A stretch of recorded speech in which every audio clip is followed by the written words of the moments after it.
Some dream returns to you more than once. The same hallway, the same fall, the same unfinished test.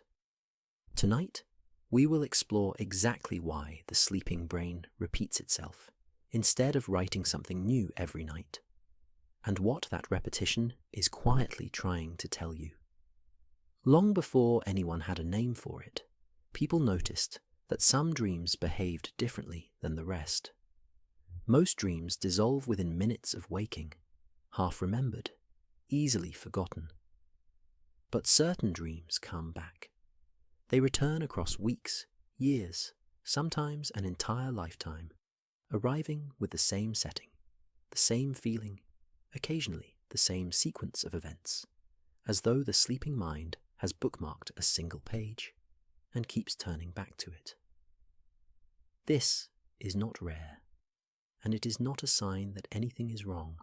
Researchers led by sleep scientist Antonio Zadra at the University of Montreal have found that somewhere between 60 and 75% of adults report having had at least one recurring dream at some point in their lives. That figure holds up across very different groups of people in different countries, living very different daily lives. And in many cases, a dream that first appears in childhood does not stay there. It can continue, sometimes slightly changed, well into a person's 30s, 40s, or beyond. So before going any further, it helps to rest on one simple fact. A returning dream is one of the most ordinary things a human brain can do. It has been happening for as long as people have slept and remembered what they saw. Writers in antiquity described it. Physicians in the 19th century documented it. Modern sleep laboratories, with all their wires and brain scans, confirm it night after night. Some recurring dreams reported by people who lived centuries and continents apart share strikingly similar details, long before anyone could have copied the idea from a book, a film, or a shared culture.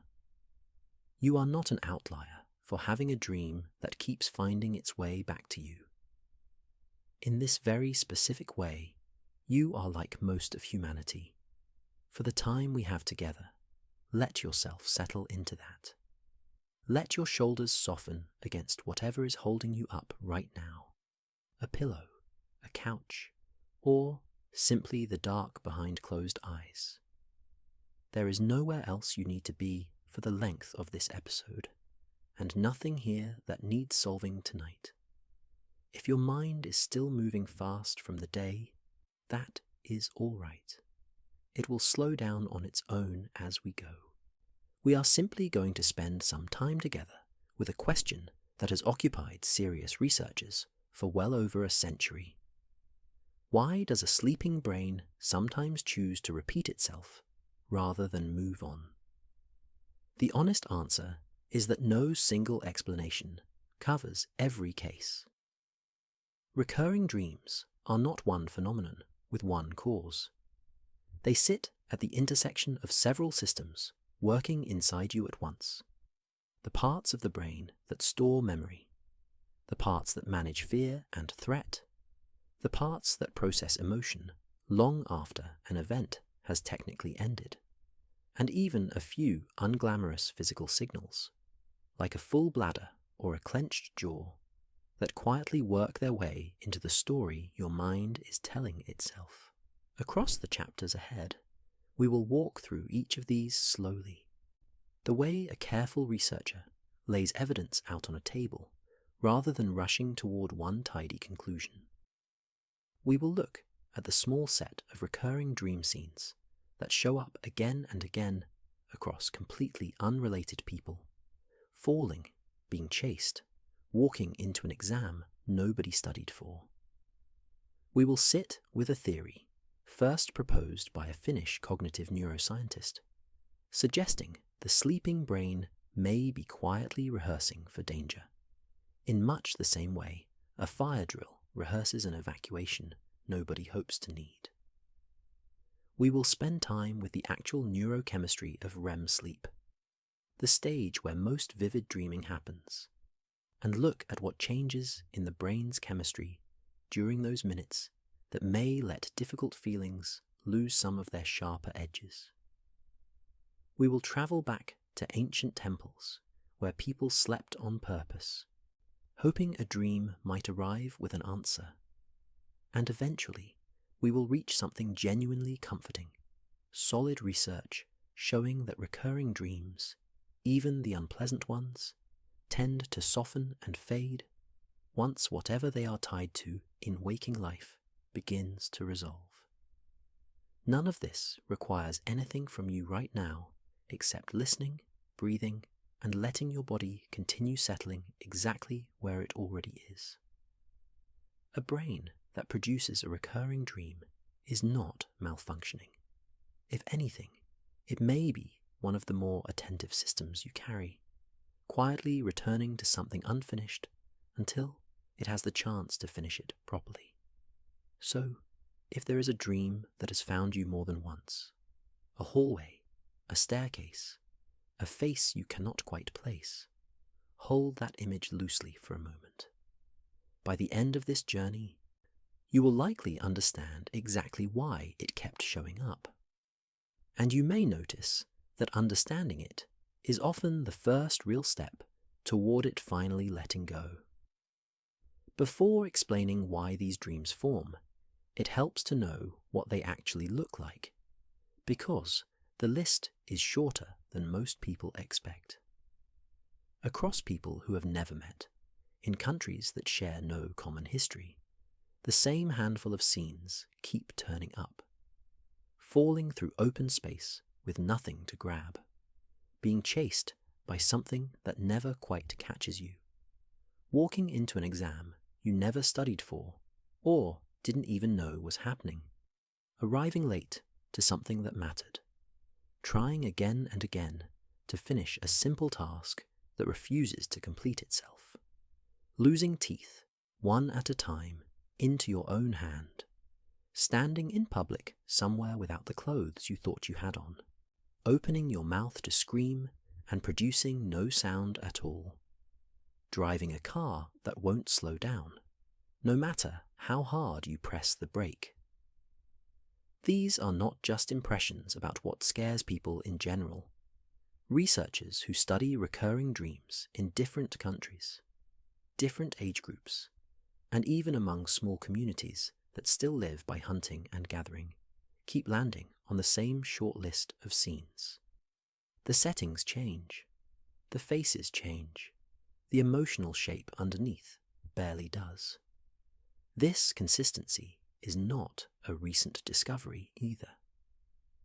Scientists have been systematically comparing dream reports across different cultures for more than half a century, collecting thousands of accounts from people who never spoke to each other, lived decades apart, and had no shared media or stories to copy from. And yet, the same narrow set of images keeps surfacing, study after study, almost as if there were a shared internal catalogue every human brain has access to, regardless of where or when it happens to be living. These findings show up in academic journals, doctoral research, and large-scale dream content, analyses spanning multiple decades, which is part of why researchers tend to treat this short list of recurring scenes as one of the more reliable patterns in the entire field. One large American survey, run by a mattress company curious about its own customers, put rough numbers on a few of these. Just over half of the people asked had experienced the falling dream. About half had been chased. Close to 4 in 10 had returned to a school they had long since left. Roughly a third had shown up somewhere completely unprepared, or those exact figures will move around depending on who is asked and how the question is phrased. But the overall shape of the pattern barely changes from one study to the next. What stands out most is how often these scenes work less like literal predictions and more like borrowed scripts. Someone who lives through something genuinely overwhelming, an assault, a disaster, a sudden loss of control over their own life, will sometimes start dreaming about a tsunami or a flood they cannot outrun, even if they have never lived anywhere near open water. The water itself is not the point. It stands in for a feeling, being overtaken by something far larger than you, with no way to stop it. The same logic shows up in quieter, more everyday versions. A dream about losing teeth rarely has anything to do with actual dental health. It tends to surface around moments of vulnerability, change, or a sense that something important is slipping out of your control. A dream about being undressed in public or unable to find a private bathroom often represents exposure rather than anything literal about clothing. Even a dream about an animal that won't stop following you, with no danger ever actually arriving, can stand in for a worry that won't leave you alone in waking life. A persistent thought circling the edges of your attention long after you've tried to put it down. The mind appears to keep a small set of ready-made templates on hand, each one built to carry a specific emotional weight, and it reaches for whichever template best matches the feeling sitting closest to the surface at the time. That idea is worth holding on to because it explains something that would otherwise seem strange.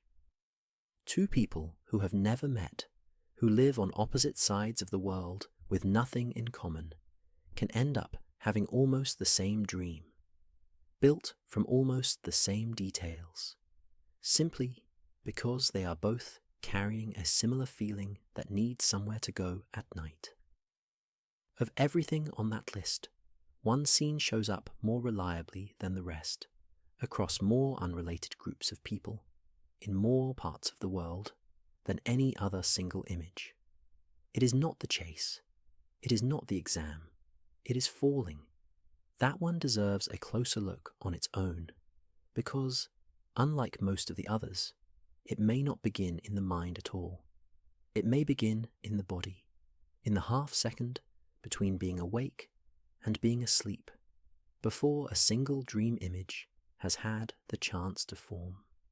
Of every recurring dream scene there is, falling might be the most universal of all, and the reason may have very little to do with fear, anxiety, or anything happening in your waking life at all. Doctors and sleep researchers have a name for the muscle twitch that often comes with this feeling. It is called a hypnic jerk, sometimes described as a sleep start.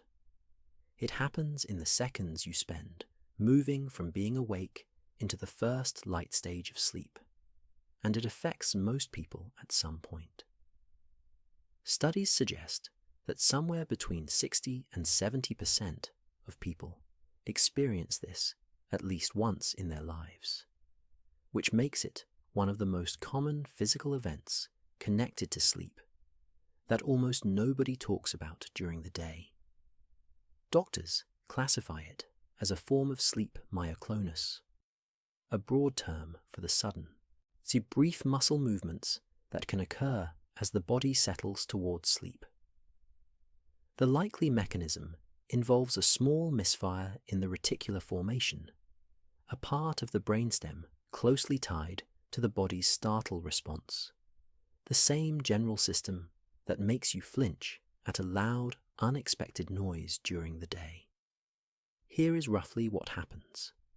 As your body eases out of wakefulness, your muscles begin to relax in a fairly fast, uneven way. For reasons researchers do not fully understand yet, parts of the brain sometimes interpret that sudden drop in muscle tension as a sign that the body is physically falling. In response, it fires off a quick signal meant to catch you, the same kind of reflex that might fire if you genuinely lost your footing while standing. The muscles tighten suddenly, the body jolts, and very often that jolt arrives stitched together with a vivid, brief sensation of falling through space. There are a few competing explanations for why the brain would make this particular mistake. One points to ordinary physiology. Blood pressure naturally drops as you move towards sleep, and that shift alone may be enough to trigger a reflex response in a half-alert nervous system. Another, more speculative idea comes from a researcher at the University of Colorado who proposed that this reflex might be a leftover instinct from a much older version of us, dating back to ancestors who slept in trees. In that scenario, sudden muscle relaxation while resting in a high branch would have been a genuine emergency, and a jolt to tighten the grip would have been the difference between a normal night's sleep and a serious fall. Whether or not that exact story is true, it's a useful reminder that some of what your body does at night may be far older than anything happening in your life this week. Interestingly, this particular jolt appears to show up most often in children, whose dreams and sleep transitions tend to be simpler and less developed than an adult's. Some researchers see this as more evidence that the falling sensation has more to do with basic biology settling into place than with anything emotionally complicated going on underneath it. Like most reflexes, this one seems to fire more easily under certain conditions. People who are short on sleep, who have caffeine late in the day, or who go to bed with their nervous system still keyed up from stress, tend to notice these jerks more often and more intensely. None of this points to anything dangerous. It is simply one more place where an ordinary day quietly shapes what happens once the lights go out. It also matters where in your sleep this typically occurs. A hypnic jerk happens at the very edge of sleep, before you've gone deep enough to begin dreaming in the way most people mean when they talk about dreams. By the time you reach the rapid eye movement stage, where the most vivid dreaming takes place, your major muscles are held in a kind of temporary paralysis, specifically so you cannot act out whatever is happening in the dream. That is part of why a true falling dream, the kind with a whole scene around it, rather than just a jolt and a flash of sensation, can happen later in the night without any physical jerk attached to it at all. The dream and the twitch are close cousins, not always the same event. Either way, the takeaway is a comforting one. A dream about falling does not need a hidden psychological wound to explain it. For an enormous number of people, it may simply be the natural echo of something your body does almost every night, all on its own, with no input required from the rest of your life. Not every recurring dream gets to be explained this simply. Some are built entirely out of experience, repetition, and the particular kind of pressure that only humans seem to invent for themselves. Some are built entirely out of experience, repetition, and the particular kind of pressure that only humans seem to invent for themselves. And the exam dream is the clearest example of that. It usually goes something like this. You are sitting at a desk in a classroom you may not even recognize, staring at a test you never studied for. Sometimes you don't know the subject. Sometimes you don't know what page you're supposed to be on. Sometimes the exam is happening at a school you haven't seen since you were a teenager, decades after you last sat in a room like it. And yet, the feeling underneath the dream rarely has anything to do with school itself. Researchers who study this particular theme describe it as a kind of borrowed stage. School for most people, is the first place they ever experienced being judged on performance in front of others, with real consequences attached to getting it wrong. That experience leaves behind a deep, well-practiced emotional template. The fear of being unprepared, of being caught out, of being measured and found lacking. Long after the actual classroom is gone, the brain keeps reaching for that same stage whenever a new kind of pressure shows up. A performance review at work becomes an exam. A big presentation becomes an exam. A financial decision with real stakes attached can quietly turn into an exam too. The mind reuses the set because the emotional furniture already fits. There is something else worth knowing about this category of dream, something genuinely encouraging rather than just explanatory. In a study from Harvard Medical School, 99 college students spent 45 minutes learning to navigate a difficult computer-generated maze. Afterward, half the group was given the chance to nap for up to 2 hours, while the other half stayed awake and simply rested. Everyone was then retested on the same maze several hours later.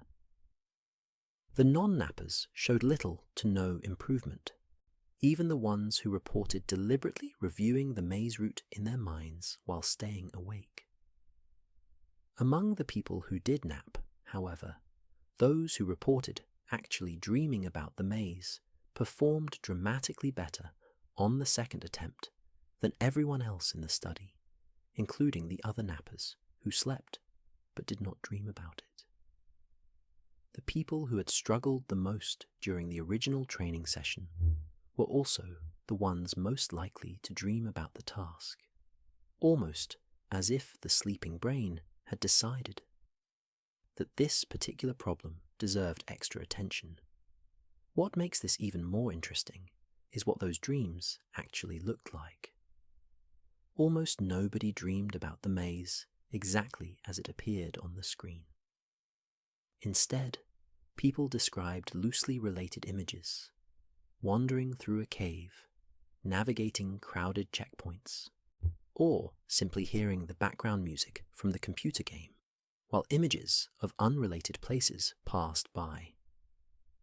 The dreaming brain wasn't replaying the maze. It was reaching for whatever loosely connected material seemed useful for processing the same underlying challenge. That study was not about exams specifically. It was about a maze. But the underlying idea translates well. When something is difficult enough to matter to you, your sleeping brain may treat it as worth revisiting, working through it in the background while you rest, long after you've stopped consciously thinking about it. Seen that way, a recurring exam dream may be less of a punishment and more of a sign that some part of your mind has decided this particular pressure is worth its attention. So this single study also fits into a much larger body of research, showing that sleep plays a measurable role in how new skills and difficult material get absorbed, demonstrated across everything from simple memory tests to complex physical tasks practiced the day before. The exam dream tends to behave differently from a one-time nap dream, though, because the pressure behind it rarely resolves in a single night. A real test gets taken and finished. A performance review happens and ends. But the underlying fear of being judged and found wanting doesn't pack up and leave once one specific event is over, which may be exactly why this particular dream comes back again and again, rather than appearing once and fading the way most dreams do. Each return may represent another pass at the same unfinished training session, rather than a single rehearsal that already got the job done. None of that makes the feeling of the dream pleasant in the moment. But it does mean the brain producing it isn't malfunctioning, panicking for no reason, or stuck in some kind of loop with nothing useful behind it. If anything, it looks a great deal like rehearsal. And rehearsal, as it turns out, may be one of the oldest jobs dreaming has ever had. That idea, that dreaming itself might function as a kind of practice run for difficult things, didn't start as a guess. It became one of the most carefully tested theories in modern dream research, built by a single Finnish scientist who spent decades trying to prove that the sleeping brain has a job to do. That theory belongs to Antti Revonsuo, a Finnish cognitive neuroscientist trained at the University of Turku, who has spent much of his career studying consciousness, and who proposed one of the more compelling explanations for why dreaming exists at all. He laid out the full argument in the year 2000 in a long, heavily debated paper published in the journal Behavioral and Brain Sciences. His idea, known as the threat simulation theory, suggests that dreaming may have evolved because it offered our ancestors a real survival advantage. According to this view, the sleeping brain works something like a fire drill that nobody has to schedule. By repeatedly generating realistic, emotionally convincing scenarios involving danger, the mind gets practice handling threat without ever facing the actual physical risk. A brain that rehearses fleeing a predator, escaping a fall, or navigating a sudden attack, even in a dream, may respond faster and more effectively if something similar ever happens while awake. Real fire drills work for a specific reason. They are convincing enough to make your body move the way it would in an actual emergency, without anyone being in real danger. A dream, by this same logic, doesn't need to be pleasant to be useful.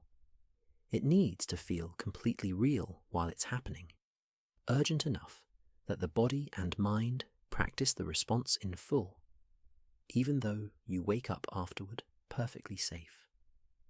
The discomfort isn't a flaw in the system. It may be the entire point. It's a strange thing to picture, your sleeping mind running invisible safety drills every night. But Revonsuo built his case on more than imagination.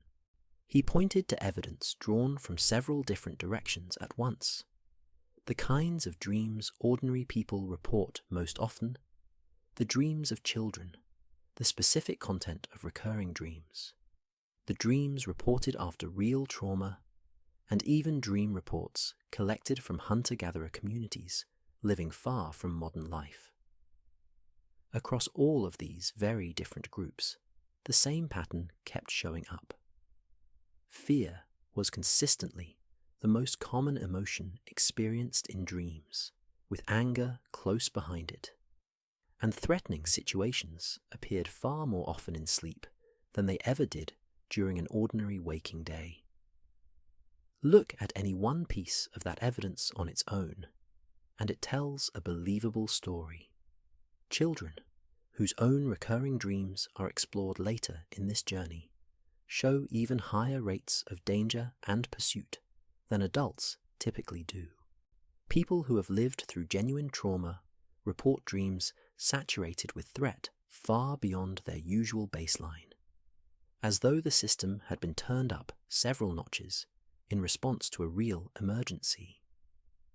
And dream reports gathered from hunter-gatherer communities whose daily lives still involve real exposure to predators and environmental danger show threat content that looks remarkably similar to what shows up in the dreams of people living in much safer modern settings.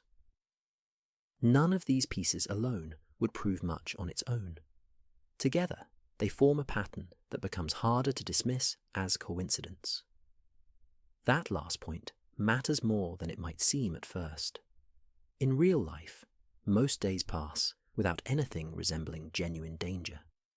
Yet dream after dream puts the dreamer in some kind of jeopardy, chased, falling, cornered, lost. If dreaming were simply replaying ordinary memories the way a recording might, that mismatch would be hard to explain. But if dreaming exists partly to rehearse a skill, the mismatch makes complete sense. You don't practice a fire drill by reenacting a quiet Tuesday. You practice the version of events you most need to be ready for. This theory is not the final word on dreaming, and Revonsuo himself has acknowledged as much. Researchers, including psychologist Stephen Malcolm Smith, have raised specific questions about how directly real-world danger translates into dream content, and about whether the defensive actions people take inside a dream are genuinely as effective and realistic as the theory would predict. Proving an evolutionary origin for any behavior is also notoriously difficult, since there's no way to rewind tens of thousands of years and watch it happen. Dream science, like most fields built on something this private and hard to observe, moves forward through disagreement as much as agreement. But where the threat simulation theory has held up best is in exactly the category we have been exploring this whole time: recurring dreams.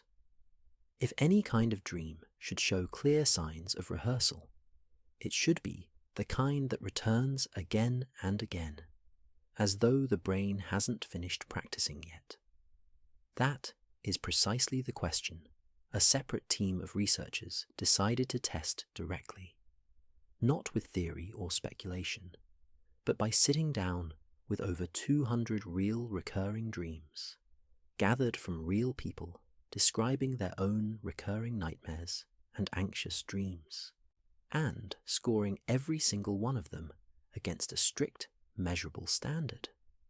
The team that ran this test was led by Antonio Zadra, a sleep researcher at the University of Montreal, who has spent much of his career studying exactly this kind of dream. Working alongside colleagues Sophie Desjardins and Eric Marcotte, Zadra gathered 212 real recurring dreams, all volunteered by ordinary people describing dreams that had come back to them more than once, and ran each one through a structured scoring system built specifically to measure threat. The work appeared in the journal Consciousness and Cognition in 2006, adding to a small but growing body of research that treats recurring dreams not as a curiosity, but as a genuinely useful window into how the sleeping brain organizes itself. Recurring dreams made an unusually good test case for this particular theory. A single, one-time dream might just be noise, a passing accident of a busy brain on one ordinary night. But a dream that returns again and again in roughly the same shape looks far more like something the mind keeps choosing to revisit on purpose. If the threat simulation theory was right about anything, this is exactly the category where its fingerprints should show up most clearly. Collecting the dreams was only the first step. Each report then had to be scored consistently, so trained raters, working independently of one another, read through every dream and rated it against a fixed set of criteria, checking their results against each other afterward to make sure they were applying the same standard. This kind of cross-checking matters in dream research, since it's easy for any one person's gut feeling about what counts as a threat to differ from someone else's. The scale itself did not simply ask whether a dream felt scary. It broke each report down into specific, checkable details. Was the dreamer in actual danger? And was that danger severe enough to risk real harm? Was the threat aimed at the dreamer directly, rather than at someone else in the dream? And when danger appeared, did the dreamer respond the way a person reasonably would in real life, by running, hiding, fighting back, or taking some other sensible defensive action. A dream that scored high on this scale might look something like being followed down an unfamiliar street by someone clearly intending harm, then ducking into a doorway or breaking into a run. A dream that scored low might involve nothing more dangerous than misplacing a set of keys. The scale was built to tell those two situations apart clearly, rather than lumping every uncomfortable dream into one vague category of unpleasant. The results lined up with the threat simulation theory more closely than chance alone would predict. 66% of the recurring dreams in the sample contained at least one identifiable threat. In most of those cases, the threat was aimed squarely at the dreamer, rather than at a bystander, and it tended to be genuinely dangerous, rather than mild or symbolic. Just as the theory predicted, dreamers facing these threats usually responded the way someone facing real danger would, attempting to escape, defend themselves, or get out of harm's way, rather than simply standing still while the dream unfolded around them. This matters for a simple reason. If recurring dreams were just random noise, an arbitrary glitch with no underlying logic, there would be no reason for 2/3 of them to share this same structure. A credible threat, aimed at the dreamer, met with a sensible response. That specific combination looks far more like a rehearsal scene than a malfunction. It's worth pausing on what this does and does not mean for you personally. It does not mean every unsettling dream you have ever had was secretly preparing you for some future emergency. Most nights pass without any dream you will remember at all, threatening or otherwise. What it does suggest is that when a dream keeps returning, when your mind has apparently decided this particular scenario is worth revisiting again and again, there is a reasonable chance it is doing something closer to training than torment. The dreaming brain, in this light, looks less like a director making things up for no reason, and more like a coach running the same drill until the timing feels right. The remaining third of the sample told a different story. These dreams contained no real danger at all, just awkward situations, ordinary frustrations, or scenes that were strange without ever becoming threatening. That leftover third matters just as much as the 2/3 that fit the threat pattern, because it points toward a second explanation, working alongside the first, a model built not around danger specifically, but around whatever happens to be sitting at the front of a person's mind on any given night, dangerous or not. Of course, threat is only part of the picture. Plenty of recurring dreams involve no danger at all, no chase, no fall, nothing remotely close to an emergency. Some are quieter than that, built less around fear and more around something else entirely, the ordinary, unfinished business of everyday life. That quieter category is explained by a different idea entirely, one that has more research behind it than almost any other model of dreaming. It is called the continuity hypothesis, and at its core, it makes a fairly simple claim. Dream content is meaningful because it reflects what is actually occupying your mind while you are awake. The idea itself isn't new. Versions of it go back to the middle of the 20th century, when researchers first began systematically comparing what people reported dreaming about against what was actually happening in their daily lives. It has been refined many times since, but the central claim has held up remarkably well across decades of further study. This is a different claim than it might first appear to be. The continuity hypothesis does not say that dreams are literal replays of your day, like a security camera recording played back at night. Most dreams do not contain exact memories of real events. Instead, the evidence points to something subtler. Dreams tend to reflect your ongoing thoughts, concerns, and emotionally significant experiences. The things sitting closest to the surface of your attention, even if the dream itself dresses those concerns up in completely unrelated imagery. So part of the reason dreams avoid exact replay seems to come down to how memory itself is handled overnight.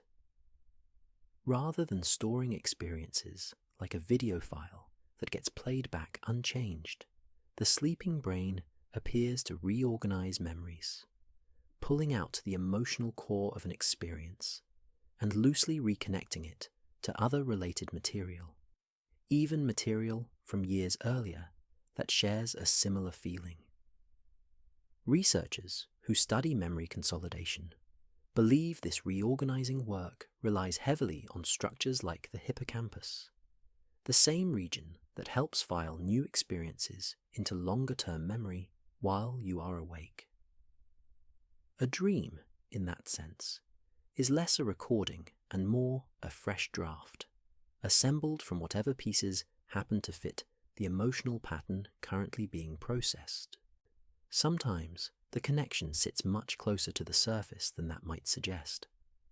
Someone preparing for a major event, a wedding, a big move, an important reunion, might dream repeatedly about losing something essential right before the day arrives. A passport, a set of keys, the venue itself quietly disappearing. The dream isn't really about logistics. It's about the fear that something irreplaceable might slip away precisely when it matters most. This is the piece that explains why a recurring dream can keep returning in slightly different costumes while carrying the exact same emotional core. Someone worried about losing control at work might dream about a car with no brakes one week, and a small boat with no anchor pulled along by a current the next. The vehicle changes. The unease about powerlessness does not. Someone navigating a long, draining conflict with a family member might dream about being trapped in a maze one month and locked out of a familiar house the next. Different scenery, same unresolved feeling underneath. Seen through this lens, a recurring dream behaves less like a single fixed photograph and more like an unfinished paragraph. Your mind keeps rereading, looking for a better way to say what it is trying to say. The setting can shift, the supporting characters can change, but the sentence keeps getting written and rewritten until something about the underlying feeling finally resolves. This also helps explain why the same recurring dream can mean something different for two different people, even if the surface details match almost exactly, and why it can even mean something different for the same person at two different points in their life. Two dreamers might both report being chased through an unfamiliar house, yet one might be carrying anxiety about an unstable job, while the other is working through a strained relationship that feels like it is closing in on them. A person who once had this same dream during a difficult divorce, then years later, during a stressful job change, may find that the house, the chase, and the fear all look almost identical, even though the actual source of the fear has nothing in common between those two chapters of their life. The continuity hypothesis does not hand you a fixed dictionary where falling always means one thing and teeth always mean another. It points you toward your own life instead, so toward whatever concern has been quietly running in the background long enough to start writing its own stories at night. If dreams really do track what is occupying your mind this closely, an interesting question follows naturally. Is there a pattern to exactly when a particular worry shows up in a dream, and how long it takes for something that happens during the day to actually appear at night. As it turns out, researchers have found something close to an answer, and it has a surprisingly specific timeline attached to it. Researchers studying exactly this question noticed something unexpected. The usual method involves asking participants to keep two separate records over a week or two, a daily log of notable experiences and emotional events, and a dream diary filled out immediately upon waking each morning. Once enough of both records have built up, researchers compare them, checking each dream against the daily log from the night before, then 2 nights before, then 3, working backward to see which day's events show up most strongly in dream content. When they compared the events people experienced during the day with the content of their dreams that same night, the connection was often weaker than expected. But when they widened the window and looked further back, a much stronger pattern appeared. Events from 5 to 7 days earlier showed up in dreams more often than events from any other point in the recent past. Scientists call this the dream lag effect, and it has been replicated across multiple studies using different methods of tracking daily experience against dream content. There is a separate pattern running alongside it. Material from the day immediately before a dream also tends to show up, just through a different mechanism. Researchers refer to this as the day residue effect, since it behaves more like a leftover trace of yesterday than a fully formed memory. Between these two effects, a rough picture starts to take shape. Recent experiences leave a quick, faint mark almost immediately, while emotionally significant experiences seem to need roughly a week before they are fully incorporated into a dream in a more developed way. Not every event from 5 to 7 days ago is equally likely to resurface, though. Trivial, low-stakes moments rarely show up at all, no matter how recently they happened. The effect is strongest for experiences that carried real emotional weight, something that worried you, moved you, not embarrassed you, or simply mattered enough that you kept thinking about it after the moment had passed. A sleeping brain, it seems, is choosy about what it spends its time reprocessing, and ordinary errands rarely make the cut. Picture a recurring dream that tends to show up around a stressful, recurring deadline at work, the kind that comes due roughly once a month. If the dream lag effect holds true, that dream is more likely to appear about a week before the deadline itself. Once the pressure has had enough time to settle into something the sleeping brain treats as worth processing, rather than on the single night right before the deadline arrives, when the stress is freshest but least digested. The same logic applies to an unresolved disagreement with a close friend. The actual argument might fade from conscious thought within a day or two, only to resurface in a dream roughly a week later, dressed up as an entirely different conflict with an entirely different person. The emotional residue lingering long after the original memory has gone quiet. Nobody fully understands why a week specifically, rather than 3 days or 10, though there are reasonable guesses. Some researchers suspect it reflects how memories move through different stages of consolidation, gradually shifting from a fresh, detail-heavy form into something more abstract and emotionally distilled, a process that appears to take roughly that long. That slower, second stage of processing tends to lean heavily on rapid eye movement sleep specifically, which is a thread worth holding on to, since it connects directly to the particular brain chemistry that takes over during the later hours of the night. Whatever the exact mechanism, the timing itself offers a useful, very practical lens for recurring dreams. If a particular dream tends to return around the same point in a stressful cycle, a recurring deadline, a recurring visit, a recurring difficult conversation, the dream lag effect may explain why it shows up exactly when it does, rather than randomly. It also adds another layer to something already established. Recurring dreams are not simply about whatever happened yesterday. They appear to be built from material that has had time to settle, to be turned over by the mind more than once, and to accumulate enough emotional weight to be worth dreaming about repeatedly, rather than just once. In a strange way, this lines up with how memory works while you are awake too. The things that matter most rarely announce themselves the moment they happen. They tend to become clear a little while later, once there has been enough time to sit with them, turn them over, and notice which parts of the feeling refuse to fade on their own.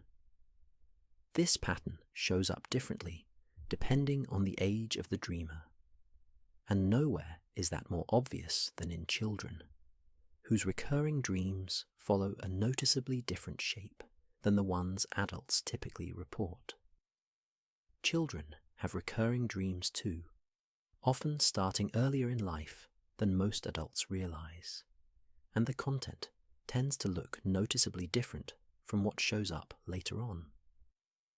According to research from Antonio Zadra's lab, themes involving danger, being threatened, chased, or facing the possibility of injury does show up in roughly 40% of recurring dreams reported by adults.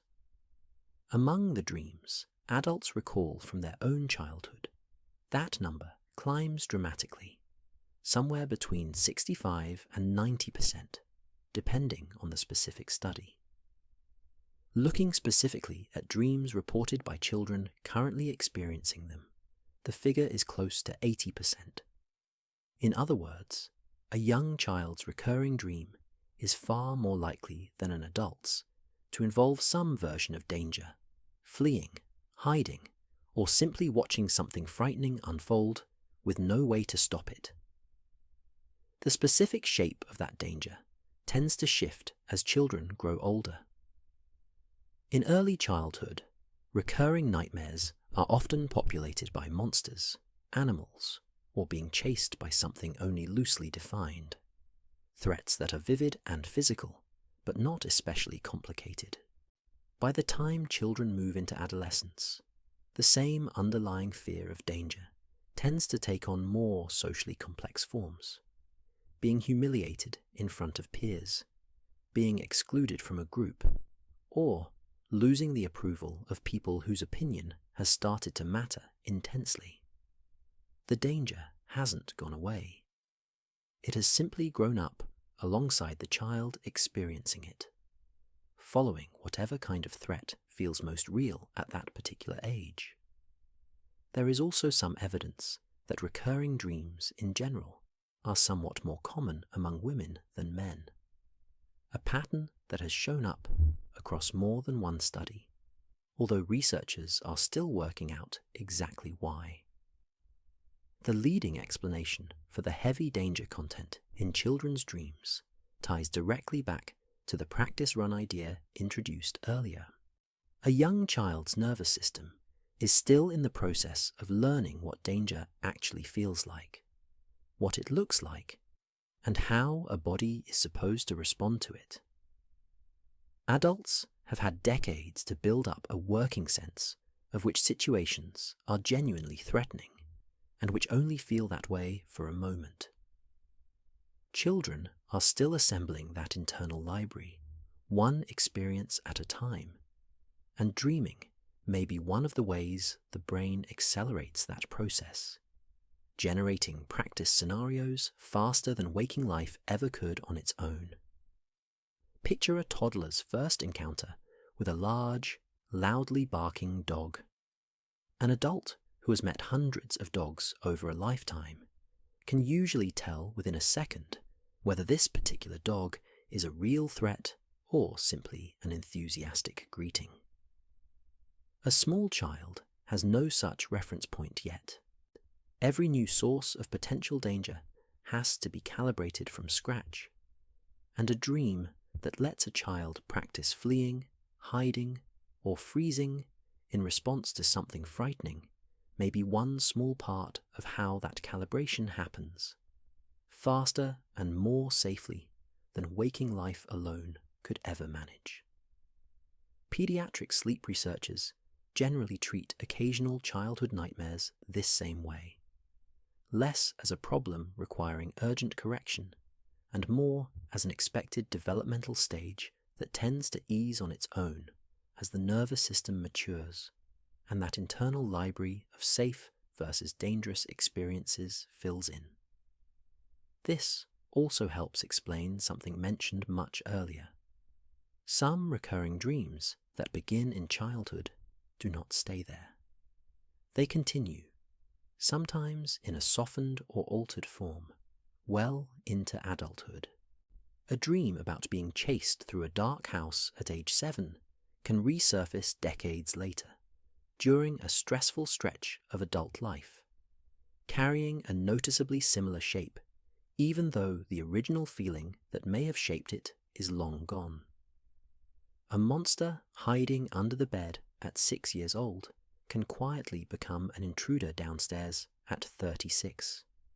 The scenery updated to match an adult's fears, while the underlying architecture of the dream stays remarkably intact. The content adjusts to whatever new pressure is currently active, but the underlying scaffolding, the thing the brain reaches for whenever danger needs representing, often stays remarkably stable across an entire lifetime. None of this is something to find unsettling in a child or in yourself.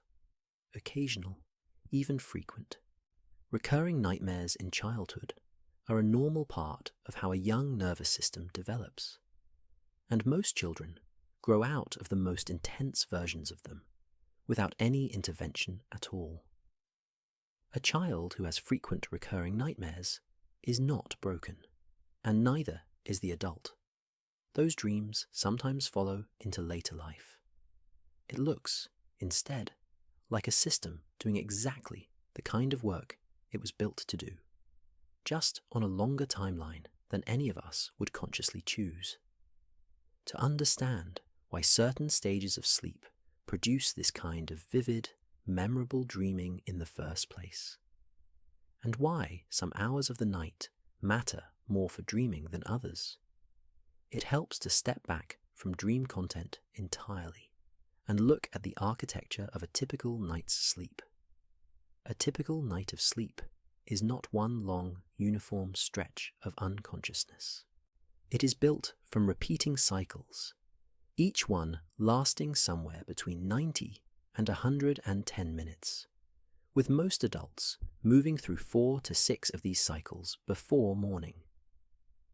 Each cycle has a fairly consistent internal shape. You begin in light sleep, the kind from which the smallest sound or movement can pull you back to wakefulness. Of the 3 non-REM stages, this first one is so brief and light that many people pass through it without ever noticing, sometimes within a minute or 2 of closing their eyes. Most of the night's non-REM time is actually spent in the second, slightly deeper stage, a more stable form of light sleep, before the body eventually settles into the deepest stage of all, where brain waves slow into the broad, rolling pattern researchers call delta waves. This deep stage is where the body handles much of its physical repair work, muscle recovery, tissue growth, and a noticeable strengthening of the immune system. Altogether, these non-rapid eye movement stages make up roughly 3/4 of a night's sleep in a typical adult. After spending time in that deep stage, the cycle shifts into rapid eye movement sleep, commonly shortened to REM, the stage most closely associated with vivid, story-like dreaming. Brain activity during REM looks remarkably similar to brain activity during ordinary wakefulness, which is part of why dreams from this stage feel so immersive and complete. It's also, as mentioned earlier, the stage where the body's major muscles are held in a temporary paralysis, a safeguard that keeps you from physically acting out whatever is unfolding in the dream. So what makes this architecture especially relevant to recurring dreams is how unevenly REM sleep is distributed across the night. The very first REM period, arriving roughly 90 minutes after you first fall asleep, tends to be short, sometimes lasting only a few minutes. But each REM period after that grows progressively longer. By the final cycle or two of the night, usually in the hours closest to natural waking, a single REM period can stretch out to nearly an hour. That final stretch is also where dreaming tends to feel the most vivid, the most narratively complete, and the most likely to be remembered clearly once you actually wake up. This explains something many people have noticed without ever quite understanding why. The dreams you actually remember, including the ones that keep coming back, are disproportionately likely to be products of those final, longer REM periods just before waking, rather than anything that happened earlier in the night. Earlier REM periods are doing real work too, but they are shorter, and whatever happens during them tends to dissolve before it ever reaches conscious memory. It also means that a night cut short by an early alarm, a late bedtime, or simply waking up before your body was ready, tends to remove a disproportionate share of REM sleep specifically, since that is exactly the stage concentrated in the final hours you would have otherwise had. There is a kind of quiet logic to this design. Deep, restorative sleep dominates the early hours of the night, when the body's need for physical repair is at its highest.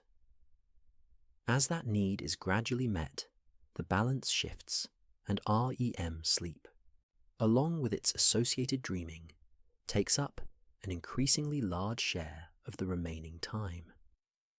By morning, your brain has spent the first half of the night rebuilding the body, and the second half doing something closer to processing, organizing, and rehearsing. Exactly the kind of work that would make recurring dreams more likely to surface in those final hours, rather than earlier ones. This balance also shifts across a lifetime, not just across a single night. Infants spend an enormous share of their sleep in REM, sometimes close to half of it, which may relate to how much new information their rapidly developing brains need to process. By adulthood, that share settles down to roughly a fifth of total sleep. Older adults tend to lose some of their deepest, most restorative non-REM sleep as they age. So even while their overall need for sleep stays much the same as it always was, none of this requires any effort from you to understand in the moment. Your body runs through this entire architecture on its own every single night, whether or not you remember a single second of it by morning. What is worth carrying forward is simply this: those final long stretches of REM sleep are not incidental. They appear to be where a great deal of the night's real work happens, and very likely where most of your recurring dreams are quietly taking shape before you ever open your eyes. There is also a specific chemical signature to those final hours, a shift in the brain that may explain not just why dreams get more vivid then, but why they may also help certain feelings lose some of their sharpest edges by morning. There is also a specific chemical signature to those final hours, and understanding it starts with a researcher named Matthew Walker and his colleague Els van der Helm, who built a model now widely known among sleep scientists as sleep to forget, sleep to remember. Their idea begins with a simple observation about brain chemistry. During ordinary wakefulness, and even during most other stages of sleep, the brain runs on a steady supply of noradrenaline, a chemical closely tied to stress, alertness, and the body's fight or flight response.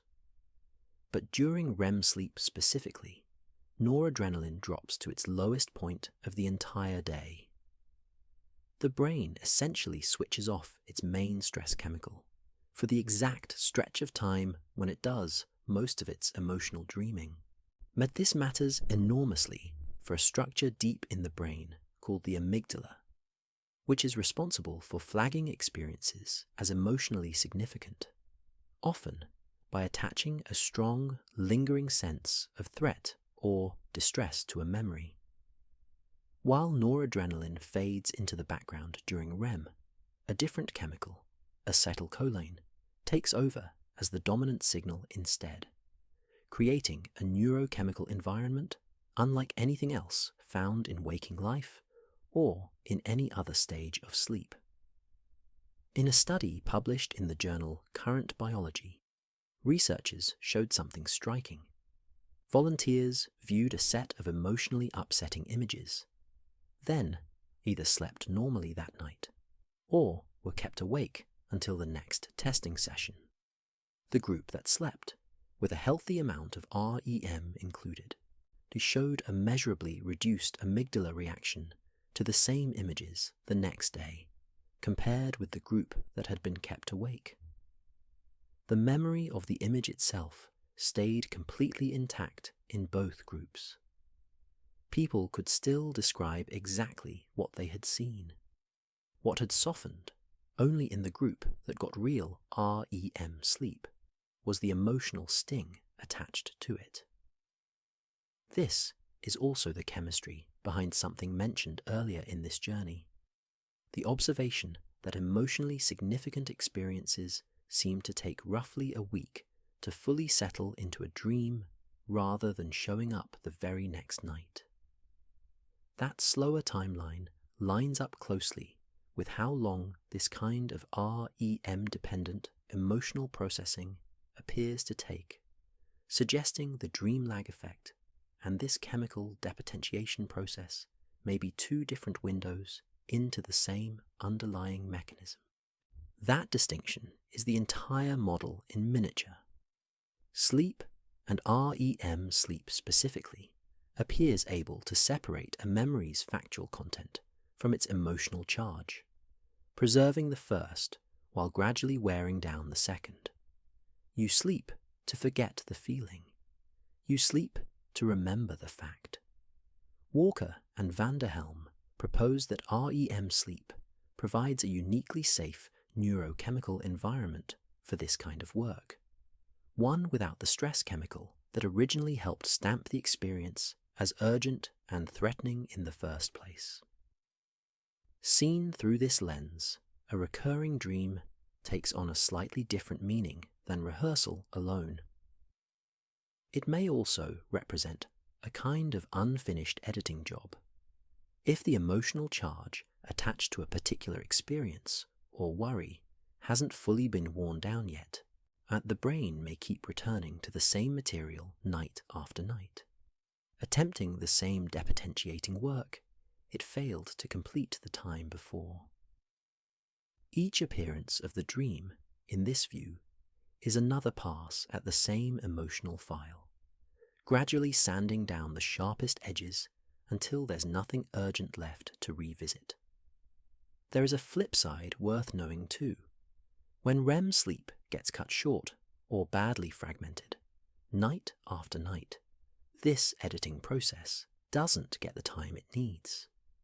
Some researchers studying this model have suggested that chronically incomplete REM sleep could leave emotional charges unprocessed for far longer than they should be, potentially contributing to a kind of low-grade, persistent anxiety that has nowhere left to drain. Since the one nightly window built for draining, it keeps getting interrupted before it can finish. It is one more reason a full night of undisturbed sleep matters for reasons that have nothing to do with feeling tired the next day. None of this proves that every recurring dream is doing this exact job. Brains are complicated, and a single elegant model rarely explains everything happening inside one. But it does offer one more reason to see a returning dream as evidence of work in progress rather than something broken. If a dream keeps coming back, there's a real chemical process happening behind it, quietly trying to finish something it hasn't finished yet. That naturally raises a bigger question, one that takes this entire journey somewhere new. If recurring dreams really do track unfinished emotional business this closely, would it be possible to look at someone's pattern of recurring dreams over months or years and learn something real about how their life and their well-being was actually going? That naturally raises a bigger question, and Antonio Zadra, the same researcher whose work on threat and recurring dreams ran through several earlier chapters, spent years trying to answer it directly. In a study published in 1996 and replicated again 2 years later with a younger sample of 52 people between the ages of 18 and 21, Zadra and his colleagues compared 3 distinct groups of people: those currently experiencing a recurring dream, those who used to have one but no longer did, and those who had never experienced a recurring dream at all.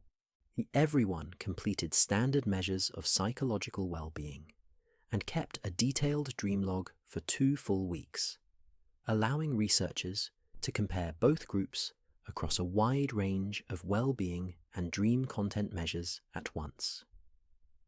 The results were consistent across both studies. People in the currently recurring group scored measurably lower on psychological well-being than the other 2 groups. And their dreams in general, not just the recurring one, contained noticeably more negative content. Negative content here meant something fairly specific and measurable: more aggressive interactions than friendly ones, more failures and misfortunes than successes and good luck, more fear, sadness, and confusion than contentment or joy. Across multiple independent studies using similar methods, and somewhere between roughly 75 and 85% of recurring dreams carried a negative emotional tone, far higher than the rate typically found in dreams overall.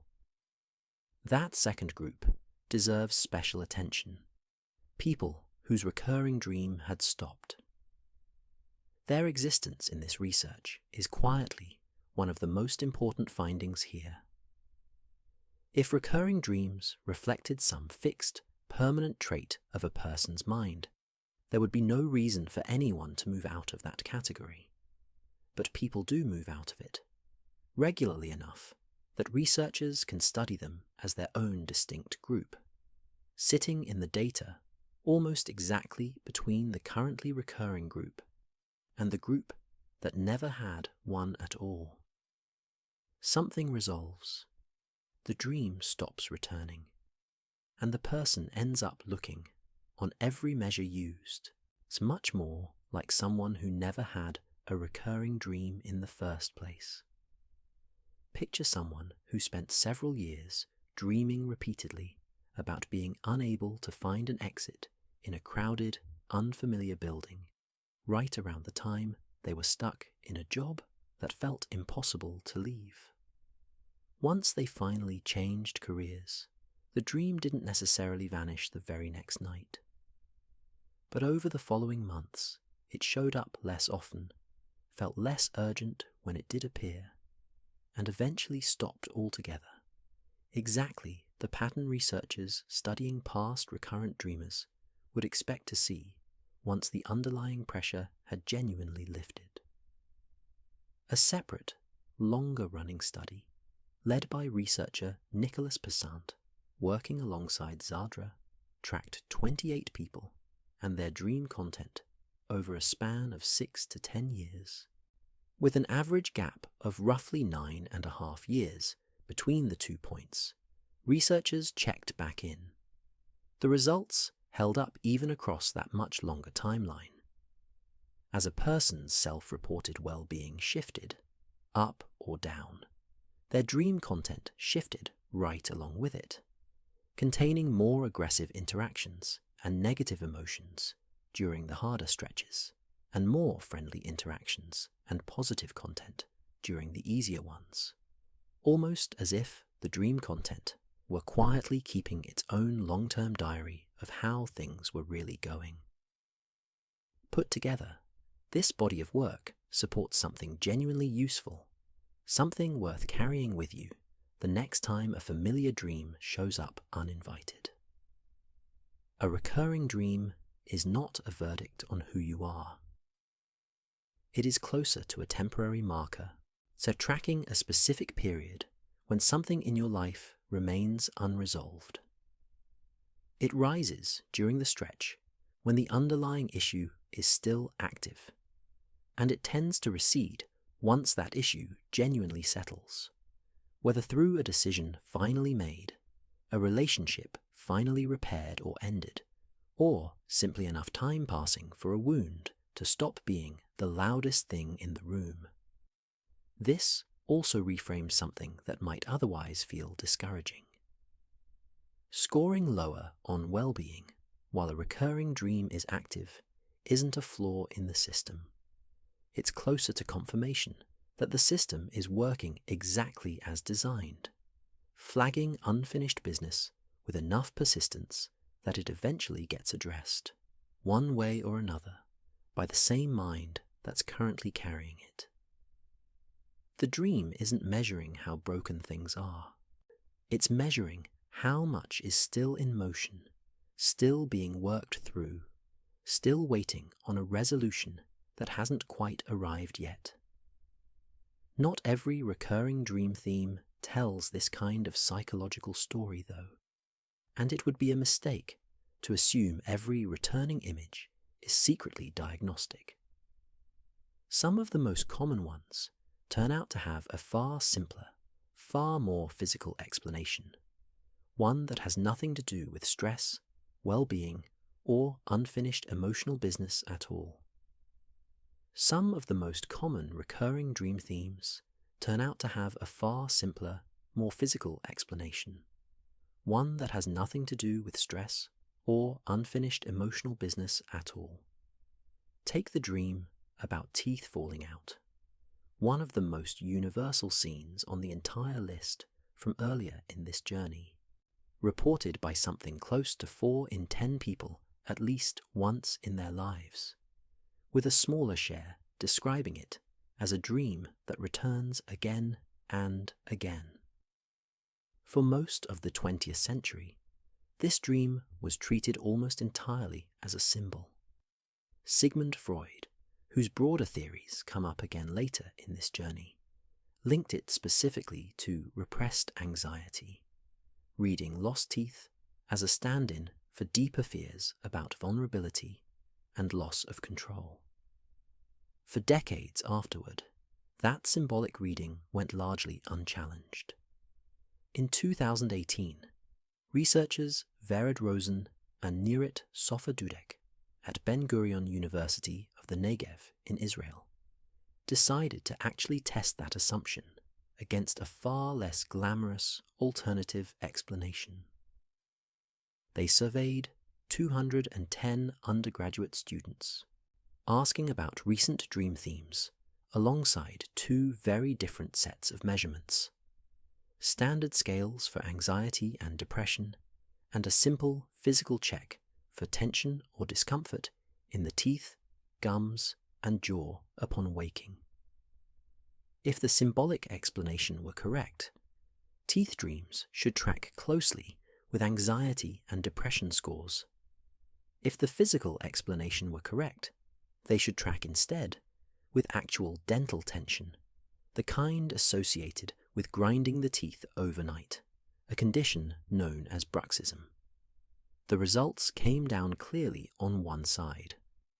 Teeth falling out dreams showed a significant link to dental tension and jaw discomfort. They showed no meaningful link at all to general psychological distress. Interestingly, the same dataset showed the opposite pattern for some other common dream themes. Dreams about falling and dreams about being smothered did correlate with psychological distress in this sample, while the teeth dream did not. Not every common dream theme is cut from the same cloth, even when they sit side by side on the exact same list of universal scenes. It seems the sleeping brain treats different recurring images according to where they actually originate, leaning on the body for some and on genuine emotional weather for others, rather than applying one single explanation across the board. This fits into a much broader, well-documented phenomenon researchers call dream incorporation, the brain's habit of weaving real physical sensations directly into dream content while you sleep. Some of the earliest evidence for this came from sleep laboratory experiments decades ago, where researchers would lightly spray sleeping volunteers with water or ring a soft bell during a dream, then wake them moments later to ask what had been happening. Often enough to be more than coincidence, the spray became rain or a leaking roof inside the dream, and the bell became a phone, an alarm, or a doorbell, the sleeping mind reaching for whatever explanation fit the sensation most naturally. A full bladder might surface as a desperate search for a bathroom, or as standing near a waterfall, or being caught in rising water. Cold feet might surface as walking barefoot through snow. A leg that has gone numb beneath the covers might surface as being trapped or unable to run. That said, even this isn't always as simple as it first appears.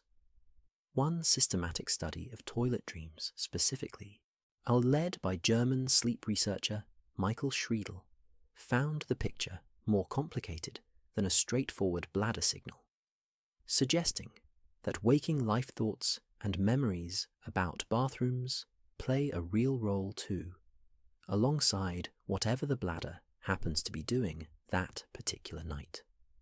The body provides raw material.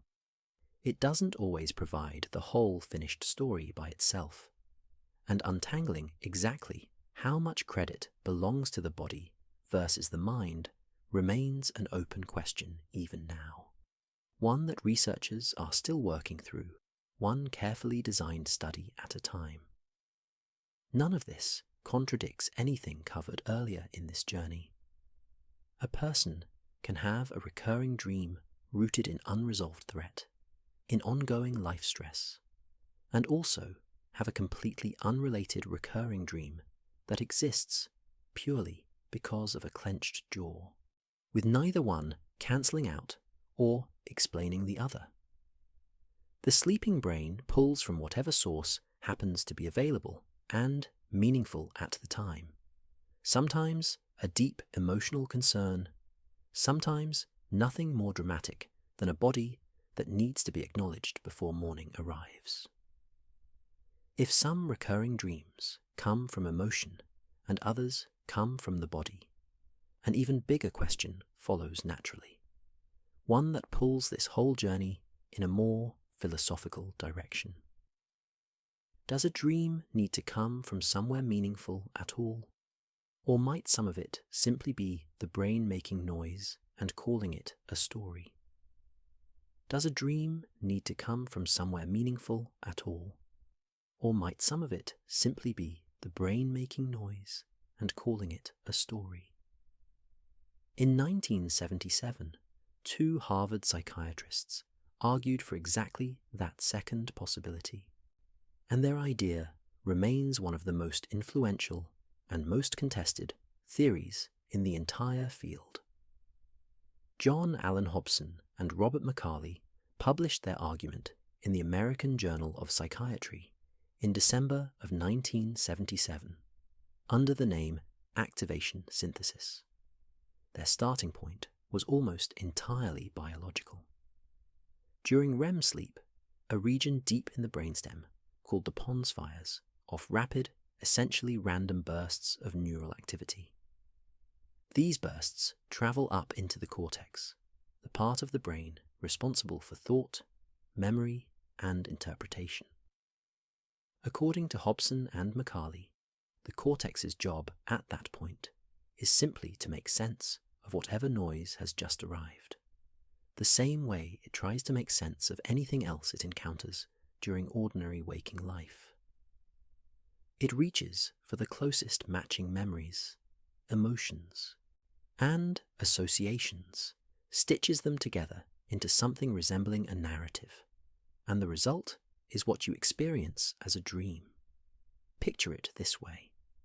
A burst of random activity happens to land near the brain's vestibular system, the part responsible for balance, and the cortex, searching for an explanation, reaches for the nearest matching concept available: falling, flying, spinning. Another burst lands near a region tied to fear, and the cortex grafts on a pursuer, a threat, a reason to run. Neither burst was trying to tell a story about anything. The story only exists because the cortex, true to form, refuses to leave noise unexplained. This was a direct, deliberate challenge to the dominant way of thinking about dreams at the time, namely, the psychoanalytic tradition that treated every dream as symbolically loaded. If a dream is mostly the cortex improvising a story out of random static, it doesn't need to carry hidden meaning, rehearse a threat, or process an unresolved feeling on purpose. It might simply be the inevitable byproduct of a very interpretive brain doing what it always does, finding patterns and narrative structure even in noise that was never trying to say anything in the first place. Hobson and McCarley also pointed to something physically distinct about REM sleep itself in support of this view. The brain receives almost no real sensory input during this stage, since the eyes are closed and the body is paying little attention to the outside world, and the major muscles are held in temporary paralysis, unable to act anything out. The cortex, in their framing, is essentially working in the dark, with nothing but internally generated noise to interpret. Even within this framework, though, recurring dreams remain entirely explainable. If certain neural pathways tend to fire together more easily, perhaps because they have been activated recently, or because they're tied to memories and emotions that are unusually active in your life right now, the cortex may keep reaching for the same available material to interpret the noise each time. A similar dream could resurface again and again, not because some part of you is deliberately trying to send a message, but simply because the same well-worn neural shortcuts keep lighting up first. The way a path through tall grass becomes easier to walk, the more often it gets used, regardless of who originally cut that path or why. This theory has its critics, and the debate around it has shaped dream science for decades since. Researchers who favor the continuity hypothesis, or the threat simulation model, point out that dream content is far too organized, far too consistently tied to a person's actual circumstances, to be pure noise dressed up after the fact. A truly random process, they argue, should not so reliably produce dreams about exams, falling, and being chased across completely unrelated people, cultures, and generations. Hobson himself, in later years, softened some of the theory's harder edges, acknowledging that dreaming likely serves some useful function, even if individual dream content doesn't carry the kind of deep symbolic meaning earlier theorists assumed it must. What's worth taking from this isn't a final verdict, and it's the reminder that serious scientists genuinely disagree about how much meaning belongs inside a dream, and that disagreement itself is a healthy, normal part of how a young science matures over time. Some recurring dreams may be doing careful psychological work.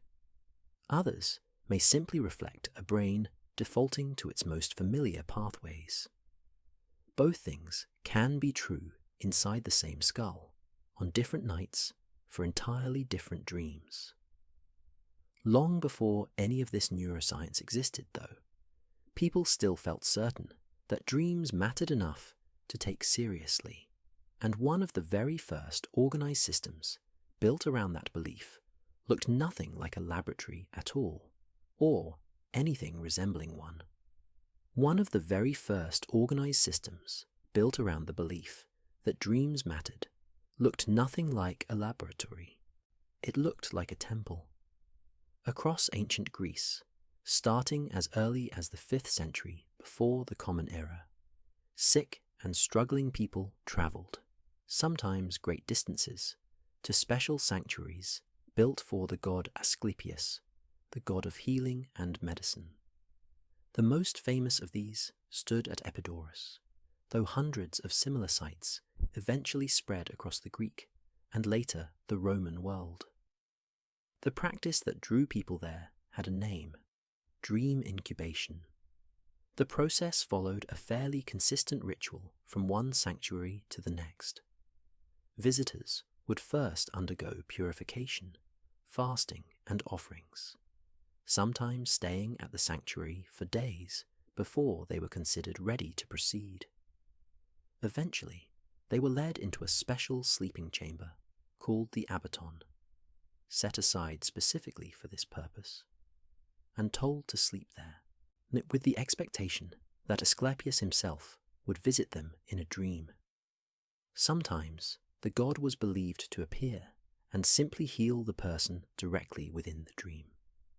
Other times, he offered a diagnosis or instructions for a specific remedy, a particular herb, a particular ritual, a particular change in habit to be carried out once the person woke.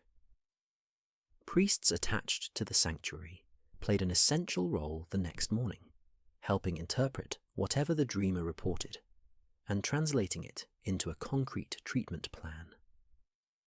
The sanctuaries themselves were often elaborate complexes, not simple shrines. Epidaurus included a theatre that could seat thousands, mineral baths, athletic grounds, and guest houses for visitors who sometimes stayed for weeks.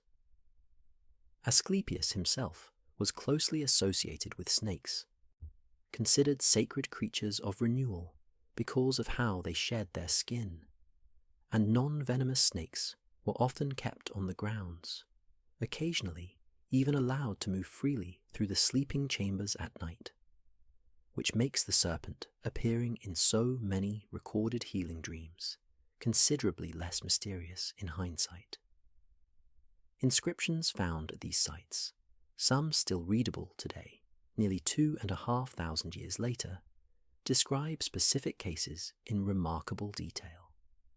A man with a limp who dreamed of a serpent licking his leg and woke able to walk normally. A woman with long-term infertility who dreamed of being touched by the god and later reported a successful pregnancy. Whatever was actually happening physiologically in these dreams, and there are plenty of modern explanations involving suggestion, ritual, extended rest, and powerful expectation, the system itself reflects something worth noticing.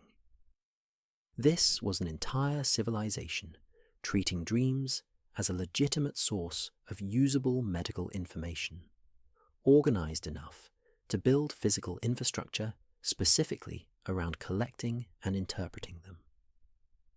As the practice spread into the Roman world, where Asclepius became known as Aesculapius, the same basic model held steady, eventually producing several hundred known incubation sites scattered across the ancient Mediterranean, each one essentially a hospital that ran its diagnostics through sleep rather than instruments.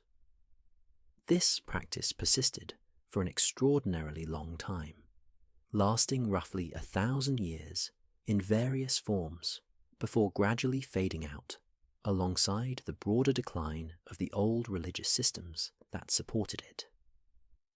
For most of that span, this dream incubation wasn't considered fringe or mystical in the way it might sound today.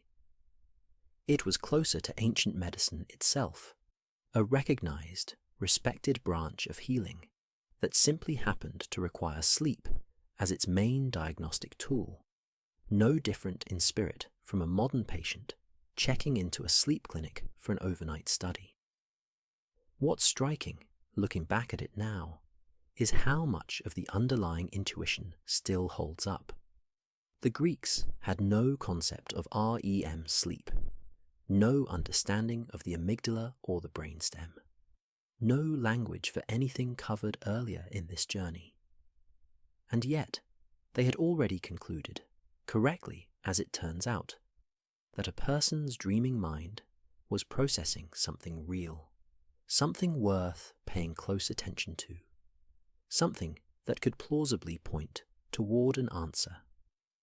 The waking mind hadn't found on its own, and they simply built their explanation around a god instead of a neurotransmitter, and treated a good night's rest, undisturbed and intentional, as part of the cure itself, rather than a passive backdrop to it. It would be a long time before anyone approached dreams with anything resembling a Greek temple's seriousness again. For centuries after the old sanctuaries closed, dreams settled back into the realm of superstition, omens, and folk belief, studied by nobody in particular and trusted mostly by accident. When that seriousness finally returned, centuries later, it came wrapped in an entirely different vocabulary, theoretical instead of religious, but carrying some of the same underlying conviction that what happens in a dream is not nothing, and that a person willing to sit with it carefully might actually learn something real about themselves in the process.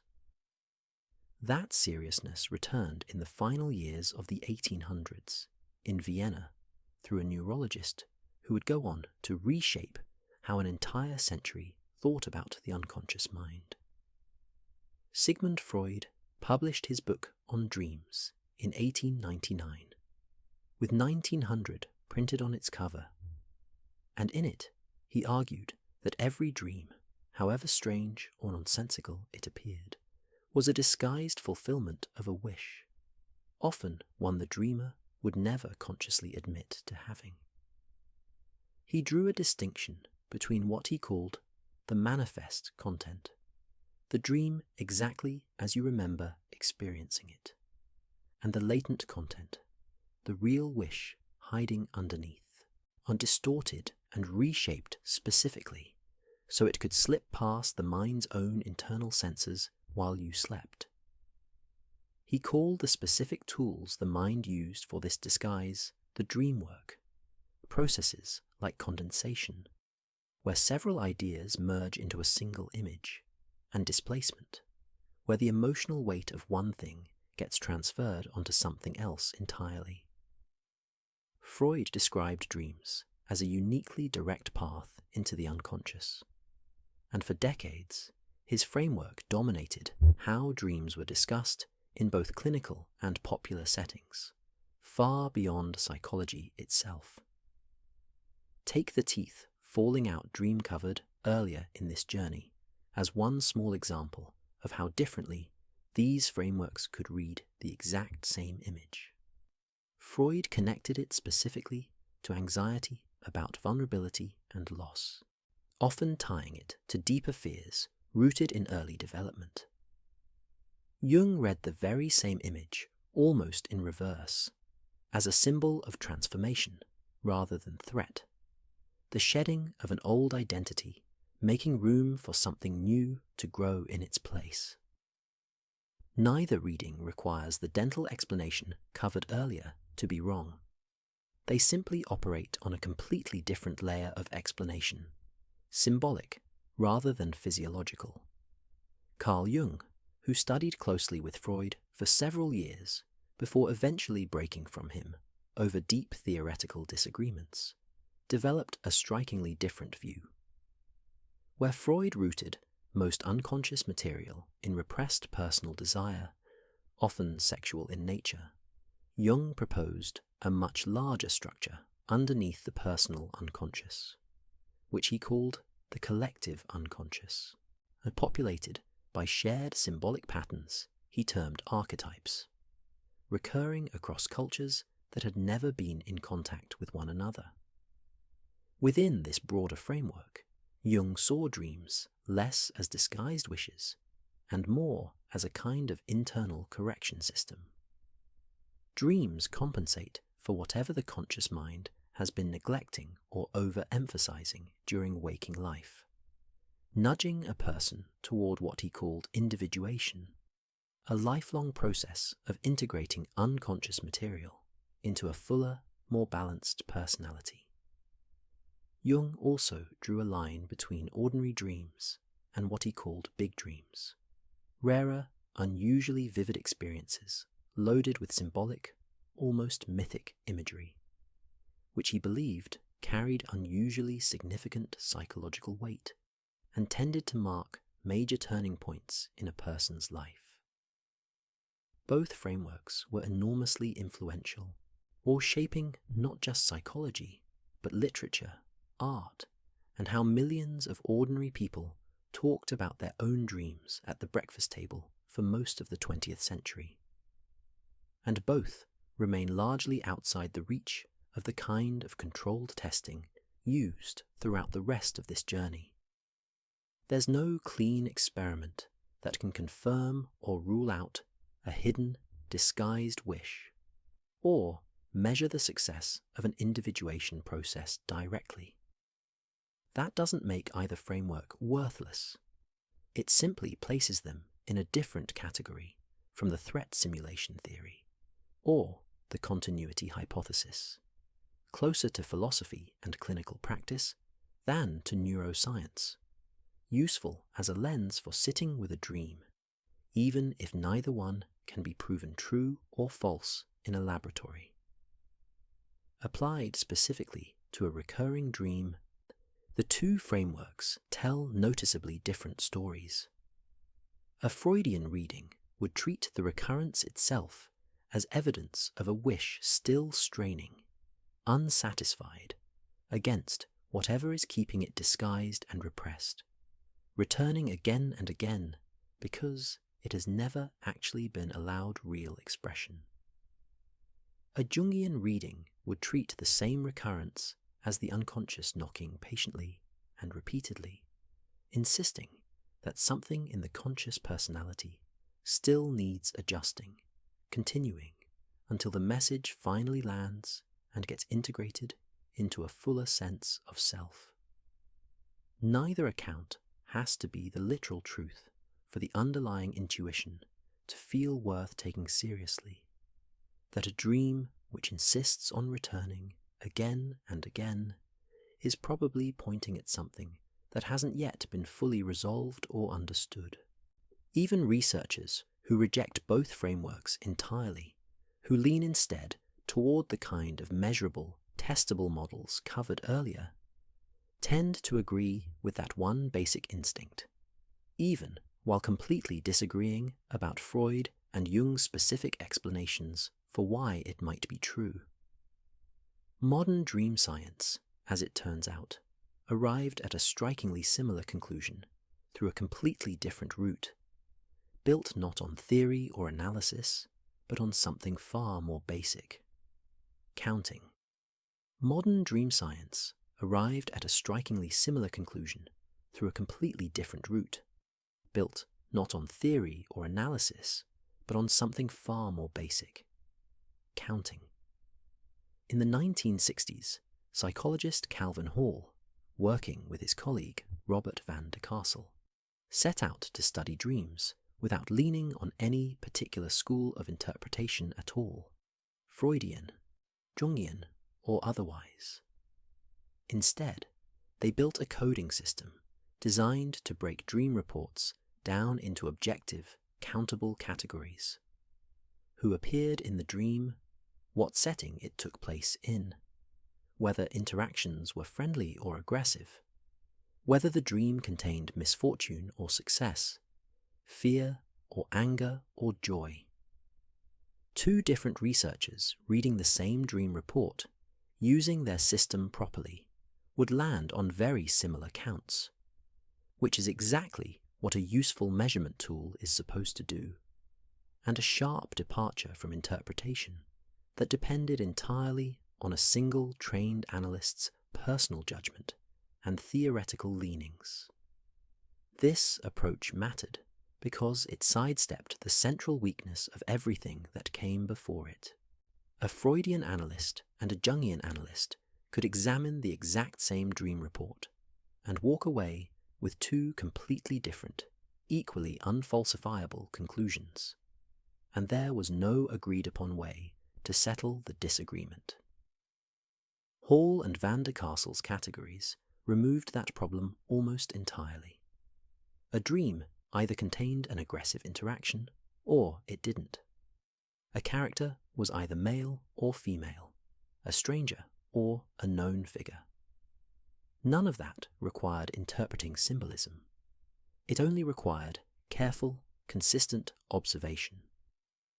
To build a working baseline, Hall and van der Castle coded 500 dreams from men and 500 from women, published together in 1966, establishing norms that researchers could compare future dream samples against for decades afterward.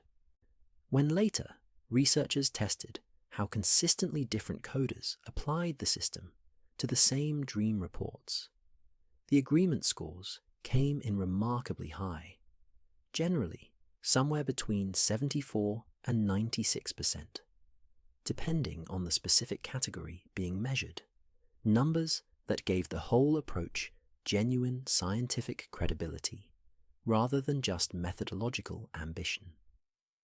One of Hall's broader conclusions, drawn from comparing dream content across very different cultures and time periods, was striking in its own right. Dream content from people who had never met, who lived continents and sometimes centuries apart, turned out to be far more similar than different. The same handful of settings, the same handful of emotional patterns, the same handful of recurring scenes kept showing up no matter where researchers looked, which is exactly the pattern this entire journey opened with several chapters ago. This work didn't stop with Hall. His successor, psychologist G. William Domhoff, carried the project forward for decades, eventually partnering with researcher Adam Schneider to build something Hall never could have during his own lifetime: DreamBank, a free, searchable online archive launched in 1999, now holding thousands of coded dream reports available for anyone to study. Some of the collection's most remarkable entries come from individuals who kept extraordinarily long personal dream journals, including one woman's record of well over 1,000 dreams spanning roughly 5 decades of her own life, a separate journal containing more than 700 reports from a single dreamer recorded over many years, and a widower's careful collection of more than 100 dreams in which his late wife specifically appeared after her death. Suddenly, questions that used to require pure theory and speculation, does dream content really stay consistent over a person's lifetime? Does it really track waking concerns the way the continuity hypothesis predicts? could finally be tested directly against a real, searchable body of evidence, rather than a single analyst's interpretation. The longitudinal well-being research covered earlier in this journey, tracking people's dream content over 6 to 10 years, relied on exactly this kind of systematic coding to compare emotions and interactions across such a long stretch of time with any real confidence. This empirical, so almost statistical approach to dreaming sits in direct tension with the activation synthesis view explored earlier. The idea that dream content might just be neural noise dressed up as narrative. Hall's own conclusion was the opposite. Dream content has coherent, trackable, consistent structure. Structure that simply doesn't look the way pure randomness behaves over thousands of coded reports. This disagreement, whether dreams are meaningfully patterned or essentially incidental, remains one of the central, unresolved questions running underneath this entire field, and underneath nearly everything covered across this journey so far. For most people, none of this debate matters much in practice, and that's perfectly fine. A recurring dream comes, eventually says whatever it has to say, and goes. But for a smaller number of people, particularly after living through something genuinely traumatic, a dream can dig in far more stubbornly than any of this would suggest, refusing to fade no matter how much time passes. For a smaller number of people, particularly after living through something genuinely traumatic, a dream can dig in far more stubbornly than ordinary recurrence would suggest, refusing to fade no matter how much time passes. This pattern is significant enough that it's formally recognized in psychiatry.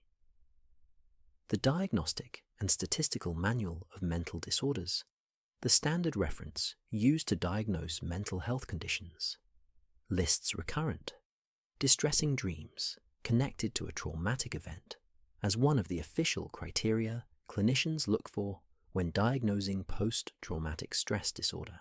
The dream doesn't need to replay the traumatic event exactly to count. It only needs to share its content or its emotional tone closely enough that the connection is clear, sitting alongside other recognized symptoms, like unwanted intrusive memories and intense distress when reminded of the event. For most people, frequent nightmares are rare enough not to need any formal treatment at all. Research suggests only somewhere between 2 and 6% of adults report having 1 or more nightmares per week on an ongoing basis, with rates running considerably higher among people who have lived through significant trauma.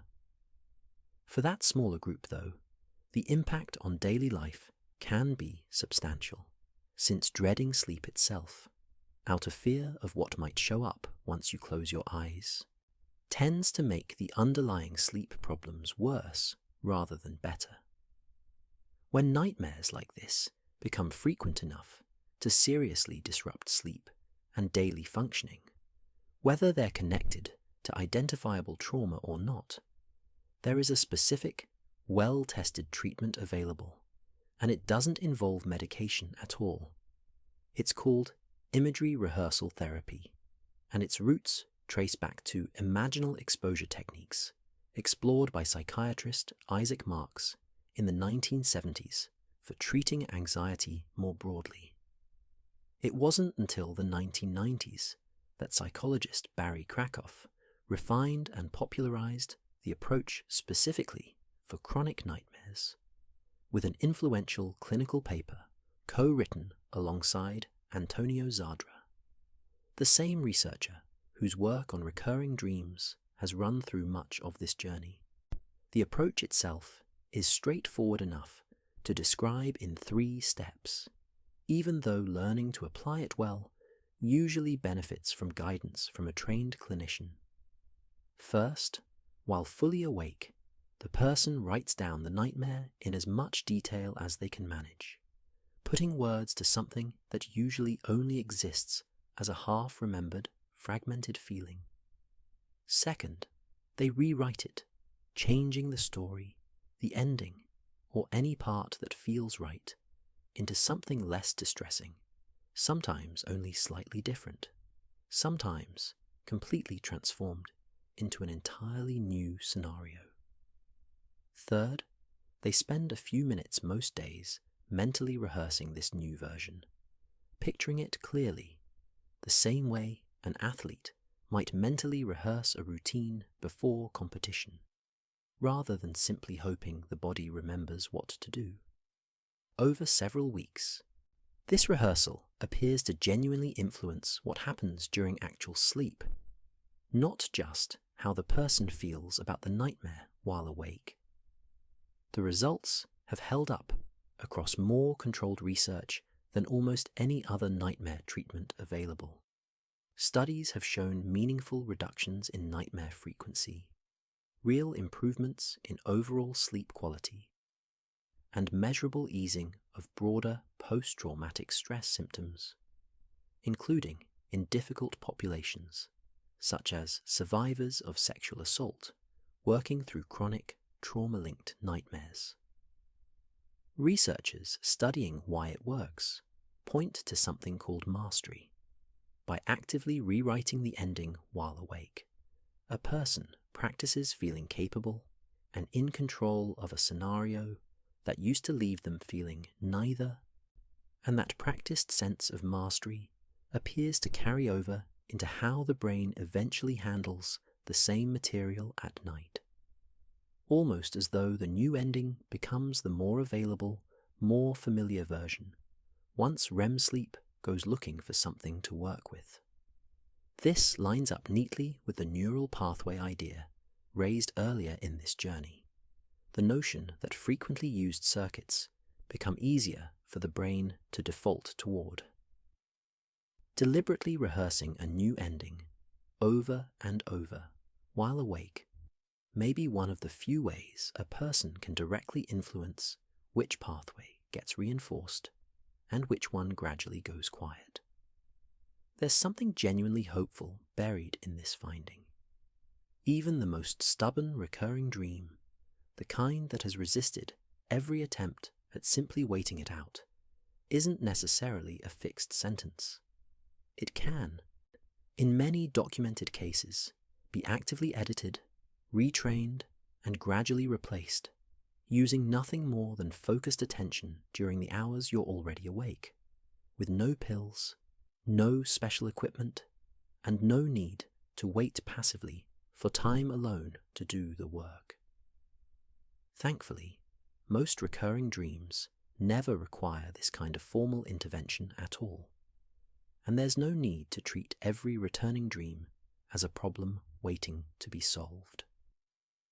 For the vast majority of people, the story handles its own ending eventually, fading on its own once whatever it was responding to finally loosens its grip. For the vast majority of people, a recurring dream eventually handles its own ending, fading on its own once whatever it was responding to finally loosens its grip.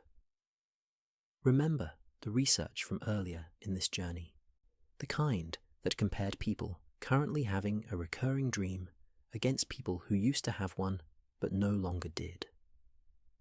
That second group exists in published research precisely because this transition happens often enough to study as its own distinct category. The dream doesn't usually vanish in one dramatic instant. More commonly, it loosens gradually, the way most things resolve in real life. It might appear less often, stretching from once a week to once a month to barely at all across a year or two. It might lose some of its intensity, the same chase or fall arriving with less urgency than it once carried, more like an echo of something that used to matter more than it does now. Sometimes the ending itself starts to shift, the pursuer no longer quite catching up. the fall somehow resolving before the moment of impact. These small variations that suggest something underneath the dream has already started to settle even before the dream fully agrees to stop altogether. This tracks closely with everything covered across this entire journey. If a recurring dream reflects an unresolved concern, a threat still being rehearsed, an emotional charge still being worn down night after night, then it makes complete sense that the dream would respond directly to changes in the underlying situation. A recurring dream about a car with no brakes, born out of a stretch of feeling powerless at work, has less material to work with once that job situation actually changes for the better. A childhood dream about being chased through a dark house, born out of an early, half-formed sense of danger, so naturally loses urgency as the nervous system behind it matures and accumulates enough real experience to recalibrate what's genuinely threatening and what isn't anymore. Some people report something even more specific happening on the way out. As a recurring dream loses its grip, a number of dreamers describe a growing sense, somewhere inside the dream itself, that they have seen this exact scene before. Sometimes enough awareness to behave slightly differently within it, turning to face the pursuer instead of running, or simply noticing mid-dream that none of this can actually hurt them. This isn't the same as deliberately training yourself to become lucid on command, which is its own separate skill researchers study elsewhere. It looks more like a natural side effect of familiarity itself, and the same way a frightening hallway feels less frightening the 10th time you walk down it, even without consciously deciding to feel braver. Recall the unfinished paragraph idea from earlier too.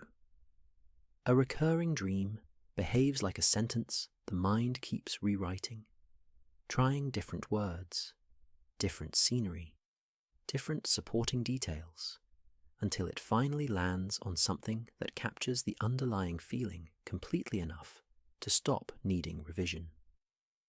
Once that sentence is finished, there's nothing left pulling the mind back to the same page. The dream simply stops insisting on a rewrite, because there's nothing left to rewrite. This same pattern shows up across nearly every explanation explored throughout this journey, no matter which one happens to apply to a particular dream.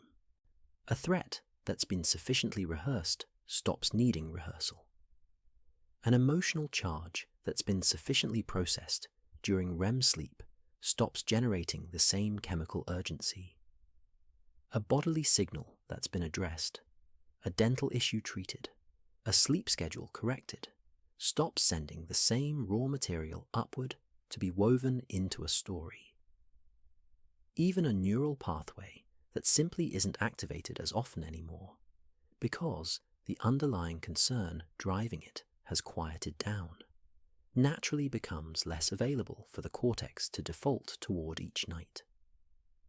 None of this means a recurring dream should be ignored while it's still active, or that noticing one means something is currently wrong with you.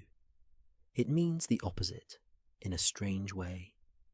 A recurring dream that's still showing up is a sign that some part of your mind is still actively, faithfully working on something, refusing to let it go unfinished. The work itself is the evidence that things are moving, even on nights when nothing about the dream feels like progress, even when the same frightening scene seems to play out exactly the way it always has. And for nearly everyone, eventually, it does resolve. The dream that visited you over and over eventually becomes a dream you simply remember having had, rather than one you're still having.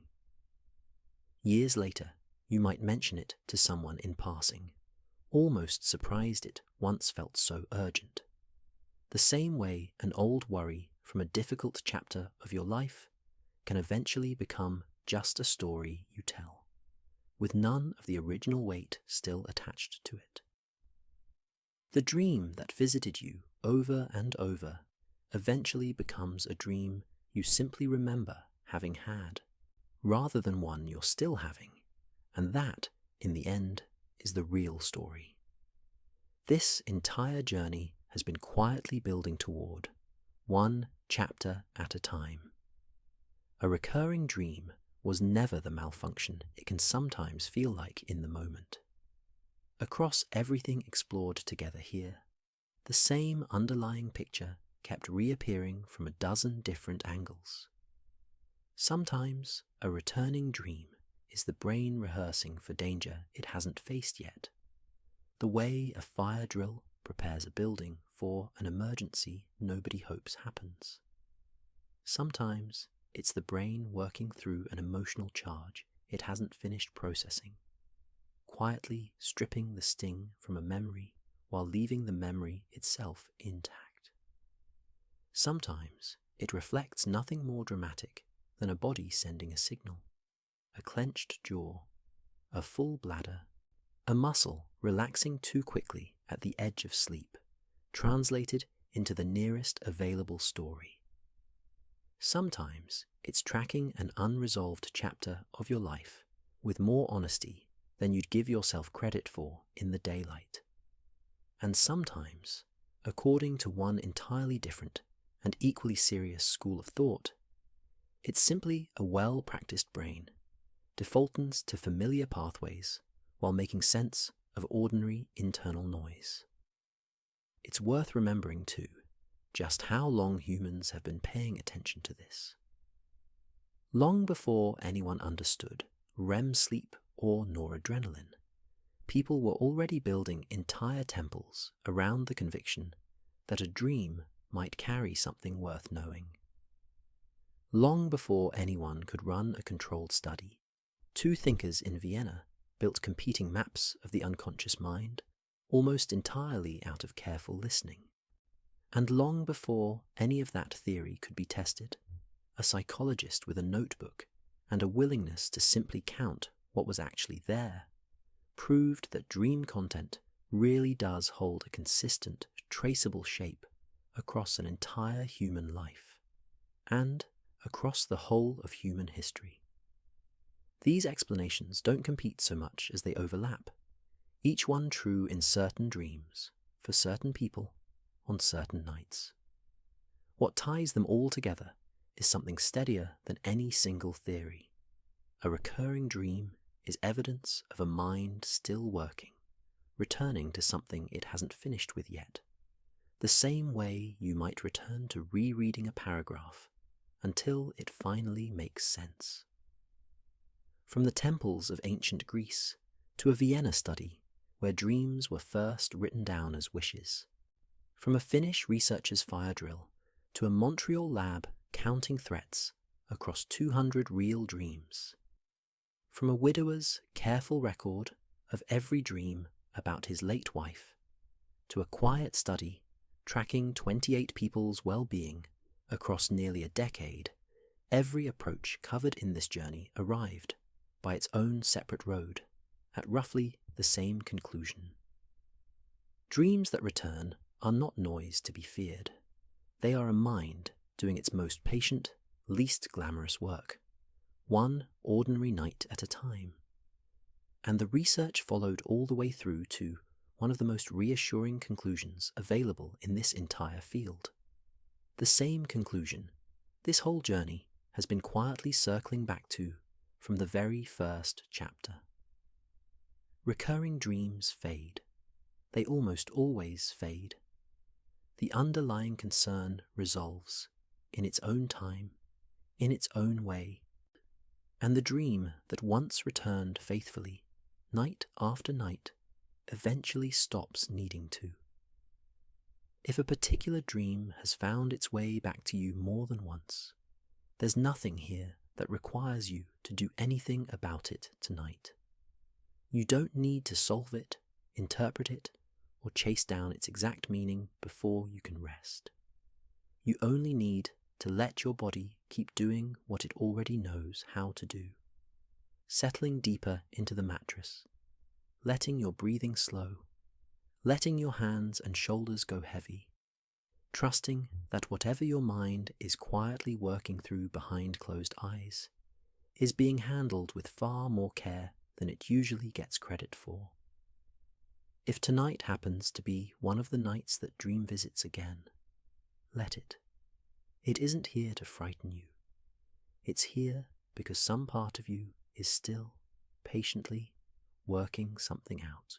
All the same quiet work that has occupied sleeping minds since long before anyone built a single laboratory to study it, since long before anyone built a temple to ask a god about it either.